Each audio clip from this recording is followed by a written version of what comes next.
मैं यह देख रहा हूं कि 80 की 80 सीटों में इस गठबंधन को अपनी जमानत बचाना मुश्किल हो जाएगा। जनता ने फैसला कर लिया है फिर एक बार मोदी सरकार का, और सपा और कांग्रेस का गठबंधन मैं 2017 में देख चुका हूं, और 2017 में तो कुछ वजूद था सपा का भी, कुछ वजूद कांग्रेस का भी था। इस समय इनके पास वजूद यानी इनके न पास कार्यकर्ता हैं, केवल फोटो खिंचाने वाले कुछ गिने चुने लोग बचे हुए। हर जाति, हर बिरादरी, हर गांव, हर मोहल्ले से भारतीय जनता पार्टी के समर्थन में जनता उठ करके खड़ी हो गई है। आज चाहे गरीब हो, चाहे किसान हो, चाहे युवा हो, चाहे महिलाएं हो, ये भारतीय जनता पार्टी की स्टार प्रचारक बनकर के 2024 में कमल खिलाना चाहते हैं। और इनको मालूम है ये हताशा और निराशा के गर्त में डूबे हुए दोनों दल हैं। और मैं यह मानता हूं कि सपा और कांग्रेस दोनों का कोई भविष्य अब यूपी में नहीं है। 2024 मुझे एक तरफा भारतीय जनता पार्टी की विजय दिखाई दे रही है। आंधी चल रही, तूफान चल रहा है। सर, पीडीए की बात समाजवादी पार्टी करती है, लेकिन समाजवादी पार्टी के ही उम्मीदवार उतरेंगे, कल ऐसा बताया गया। यानी पीडीए में कोई है नहीं, नाम सिर्फ पीडीए का है। देखिए, इनका पीडीए मैंने पहले भी कहा था कि परिवार डेवलपमेंट अथॉरिटी है। इनके पीडीए का मतलब पिछड़ों का या दलितों का या अल्पसंख्यकों का भला करना नहीं है, इन्हें अपने परिवार का भला करना है। और परिवार चाहे श्री अखिलेश यादव जी का हो और चाहे परिवार श्री राहुल गांधी जी का हो, जंग इनकी आपस में चल रही है। आप जानते हो कि श्री राहुल गांधी और प्रियंका वाड्रा जी में नहीं पट रही है, और श्री अखिलेश यादव और उनके चाचा शिवपाल यादव, उनके भाई धर्मेंद्र यादव, उनके एक चाचा प्रोफेसर रामगोपाल यादव, ये सब आपस में लड़ रहे हैं। अंदर कलह मची हुई है।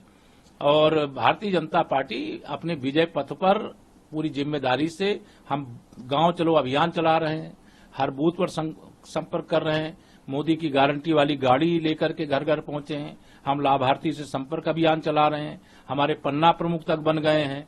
हम हर बूथ पर, चूंकि 370 अनुच्छेद देश के आदरणीय प्रधानमंत्री जी ने जो भाजपा की वैचारिक मुद्दा था उसे हटाया है, भाजपा का कार्यकर्ता और जनता मिलकर के हर बूथ पर 370 जो वोट हमें मिलते थे उसमें बढ़ा करके देने के लिए तैयार है, जिससे डॉक्टर श्यामा प्रसाद मुखर्जी जी के बलिदान के प्रति सच्ची श्रद्धांजलि देशवासियों की हो सके। सर, जो राज्यसभा चुनाव है इसके लिए समाजवादी पार्टी राजा भैया से भी मिलने को कोई मिले, लेकिन भारतीय जनता पार्टी के 8 राज्यसभा प्रत्याशी बड़े अच्छे वोटों से विजयी होने जा रहे हैं। और हमारे पास वोट है, सपा हो, बसपा हो, कांग्रेस हो, इन सब में भगदड़ मची हुई है। सब भाजपा में ही आना चाहते हैं और भाजपा के प्रत्याशियों को वोट भी देने के लिए तैयार हुए हैं। वो चाहे कोई भी हो, मैं किसी का नाम नहीं लेना चाहता, लेकिन भाजपा सभी 8 सीटें और बहुत अच्छे वोट से जीत रही। सर, एक सवाल है, प्रधानमंत्री जो गन्ने के पैसे है उसको बढ़ा दिया गया, कहा इससे एक ऐतिहासिक कदम माना जाएगा किसानी क्षेत्र में, तो किसानों में भी कहीं ना कहीं इसको देखिए, भारतीय जनता पार्टी की डबल इंजन की सरकार, माननीय प्रधानमंत्री श्री नरेंद्र मोदी जी के नेतृत्व में जब 25 रुपए क्विंटल की कर बढ़ोतरी हुई, उसका मैं स्वागत करता हूं और अपने सभी किसान भाइयों को, अन्नदाताओं को बधाई देता हूं, क्योंकि मैं भी एक किसान का बेटा हूं। मेरे प्रधानमंत्री जी गरीबी का दर्द जानते हैं और किसानों की पीड़ा जानते हैं, और अनेक किसान कल्याण के काम हुए और किसान कल्याण के लिए हमारी सरकार समर्पित है। मैंने पहले भी कहा, हमारे प्रधानमंत्री जी ने 4 जातियां बताई है कि हमारे लिए केवल 4 जातियां हैं, एक गरीब है, दूसरा किसान है, तीसरा युवा है, चौथा महिलाएं हैं। ये 4 के लिए हमारी सरकार समर्पित है, उनके सशक्तिकरण के लिए, उनके विकास के लिए, उनके उज्जवल भविष्य के लिए काम कर रहे हैं और आगे काम करेंगे। ये सर, जो आंदोलन चल रहा है क्या कहेंगे, क्योंकि पुकलैन वगैरह लेके वहां लोग ये आंदोलन पर मुझे कोई टिप्पणी नहीं करनी है, लेकिन उनके आंदोलन को लेकर के केंद्र सरकार लगातार बहुत सौहार्दपूर्ण वातावरण में बात कर रही है।